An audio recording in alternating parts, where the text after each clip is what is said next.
Hello and welcome back to the Cannon Sports Show. Today we are going to be discussing the Arizona Cardinals. This is kind of like a little last podcast before the season starts.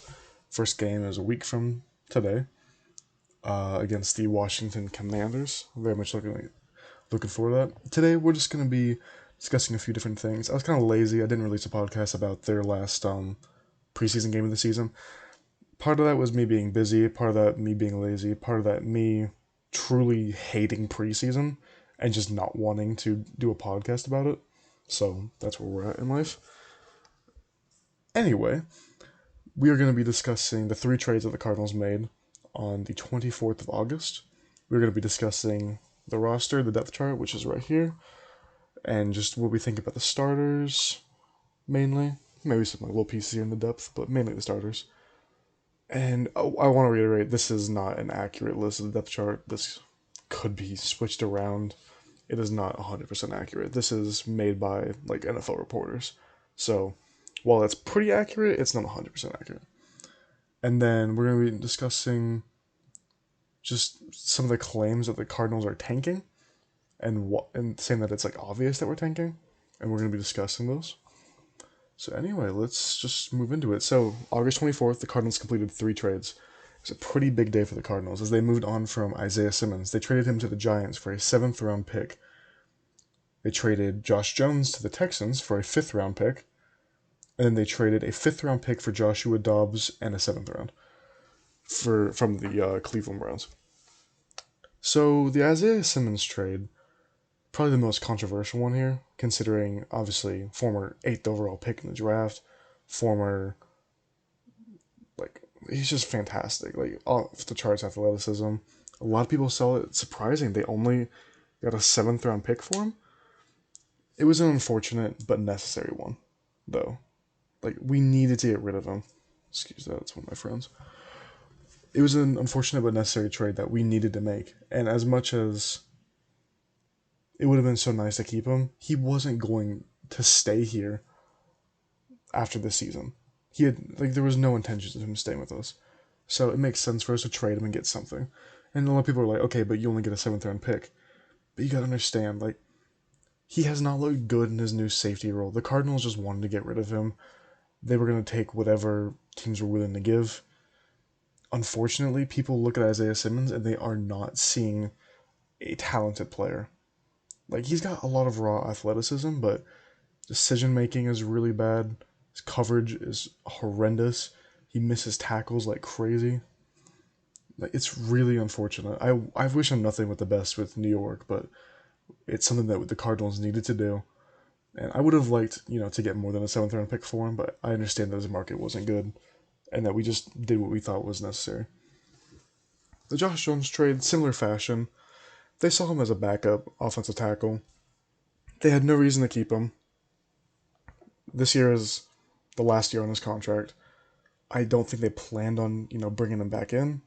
And so I think they saw it as, okay, let's see what we can get for him. And they ended up getting a 5th round pick, which is actually really solid business. And then we were able to flip a 5th round pick and go out and get ourselves a much better backup QB in Joshua Dobbs, who has always been a very solid backup quarterback. And on top of that, after making the trade for Joshua Dobbs, they cut Colt McCoy, who's looked awful in preseason and in practice and needed to go. I was calling for, obviously Kyler Murray's out for a while, but I was calling for Toon to start over in week 1. And you don't really want a rookie that was picked in like the 6th round, doesn't necessarily be starting. So going out and getting Joshua Dobbs is truly a really good trade. I think the Cardinals made some very good trades. Some people look at these trades and they think, tanking. It's just not the case, though. The Cardinals made some really good business decisions. They are preparing this team for the future. Could they have gotten more from, especially the Isaiah Simmons trade? Maybe, but they wanted him gone. They got what they could for him. Anyway, I'll talk more about the tanking claims a little bit later. So now we're going to go over the depth chart for the Cardinals. So obviously, Kyler Murray, our starting quarterback, he's going to be very important this year as, it's not a contract year, but it's a big year because the Cardinals are most likely going to be getting top picks, maybe that first pick in the draft. And if they get the first pick in the draft, Caleb Williams, he is such a talented quarterback, they might go for him.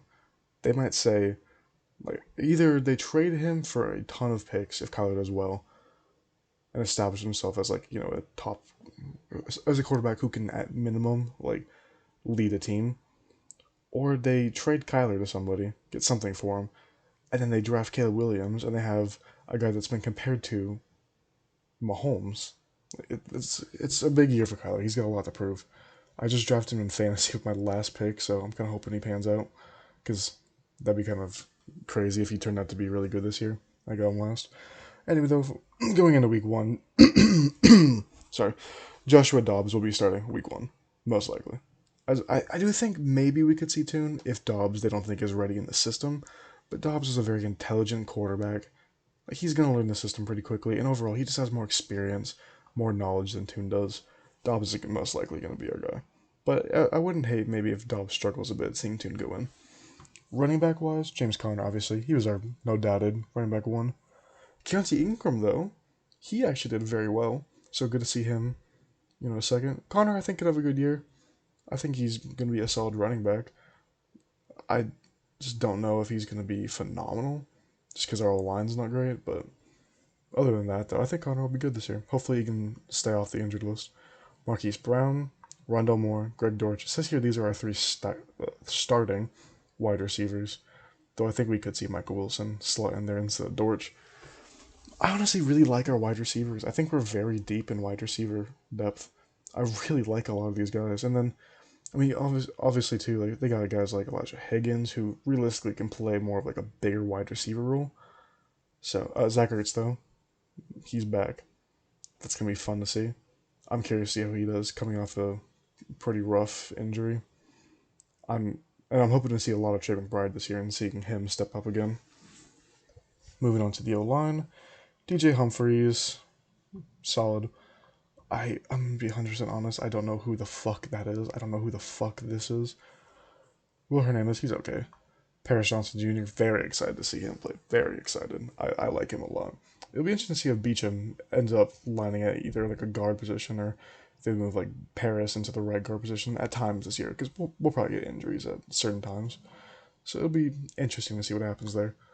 In terms of edge rushers, currently it says Zaven Collins and Jonathan Ledbetter. I don't think he's actually going to be out there a ton, but I could be wrong.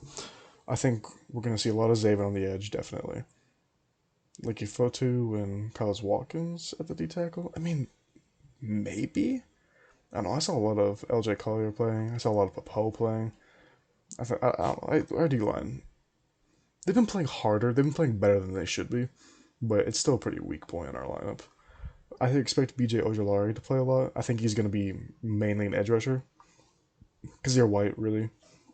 He really impressed the first game he played for us. And I don't know much about Barnes, but I remember seeing a lot of Turner and Woods, and they were playing pretty solid too. And then, and then Gardeck can also kind of slot in here as an edge rusher. He's a beast. I love Gardeck so much. In terms of cornerbacks, Antonio Hamilton Sr., you got Christian Matthew, Keecho Clark, Marco Wilson. I feel like we're going to see Keecho Clark out there with Marco.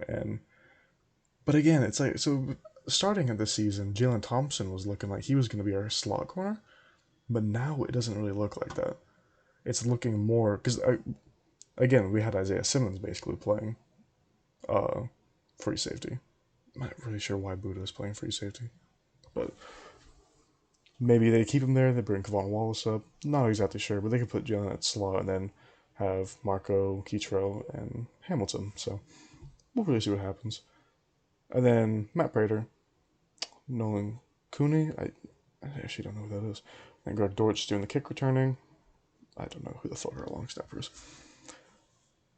But overall, I feel like our starting lineup is actually pretty solid. I feel like we just struggle so much in depth, especially O-line and D-line. That's where we struggle the most. And realistically, it's going to be a rough year because injuries always happen. And it's hard to predict, obviously, when they're going to happen, how many you're going to have. But hopefully it's not too bad for us, because if not, we could actually win some games this year. I just don't know for sure, though. So anyway, I would like to move on now to the tanking claims made by many media outlets. So they've been claiming that the Cardinals are clearly tanking, including Stephen A. Smith, who's a very popular, you know, commentator. Yeah, ESPN like sports commentator, and he has a show that he does by himself. He does First Take. Like, he's very popular. He's got some very opinionated claims, but he made a statement saying that the moves the Cardinals were making were clear signs of trying to tank. And it might be the dumbest thing I've ever seen. It amazes me that some of these dudes have jobs, like when they spit absolute bullshit out of their mouths. The Cardinals already had a horrible roster at the start of preseason. With no trades at all, they would have still had a great chance of being one of the worst teams in the league and most likely getting the top pick in the draft. Everyone before these trades were made were already picking us to be the worst team in the league. And it's like the guys that we got rid of a backup offensive tackle, and we got rid of a shitty ass linebacker slash safety who never plays either one of them. Like, they got rid of guys that were not good. And they end up getting a better quarterback in Joshua Dobbs. Like, realistically, it's like, if you're tanking, why the fuck would we have gotten Joshua Dobbs? Excuse my language, by the way. This shit just pisses me off so much. Joshua Dobbs is a good quarterback. He can give you that, like, 50-50 chance of winning a game based off of his play. Whereas, like, you put Colt McCoy in there, the way that he looked, we would have lost every game. Clayton Tune, while I've liked how he's looked, he's a rookie. It was not going to be good. Like, I just don't understand it at all. Like, how trading people and then getting a better backup quarterback proves we're tanking. It just makes no sense to me. Like, why are people so sure the Cardinals are tanking?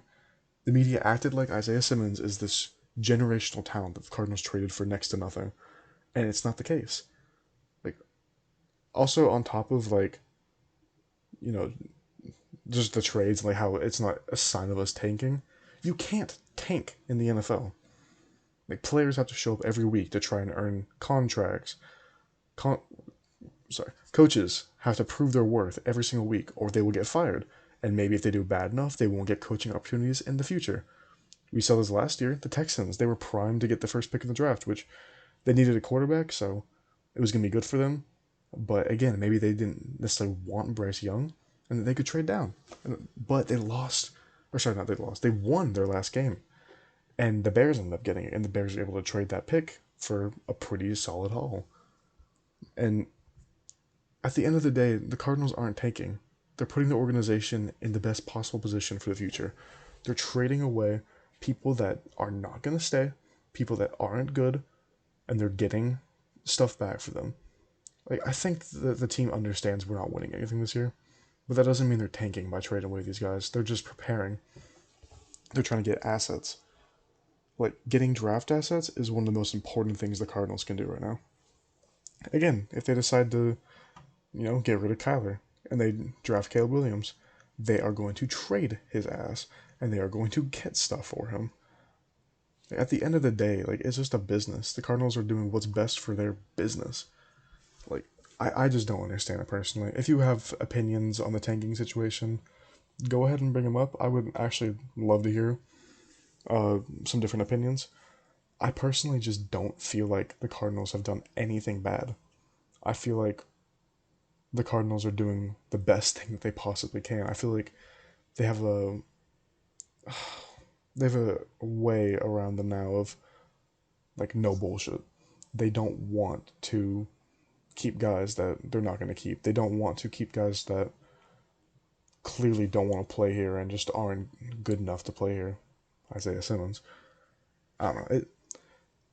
We're going to see. I really do hope the best for Isaiah Simmons because he just did not succeed here. But again, everyone was saying that, like, oh, he was in such a bad system. He just needed a new coach to play, a new defensive coordinator. And then we bring in a defensive-minded coach. We bring in a solid dude that looks like he can actually really lead this defense somewhere. And they cannot figure out a way to work Simmons into the defense. Also, by the way, Simmons wanted to play safety, and he's horrible at it. And so now the Giants have him playing edge rusher, which pisses me off a little bit too, because it's like, maybe if we just kept him there the entire time, he would have been good. But anyway, that's all I really want to talk about. One more thing, actually. So my plans for the Cardinals podcast, I'm not. Some of you may have seen the AFC podcast I've been doing. Maybe not though.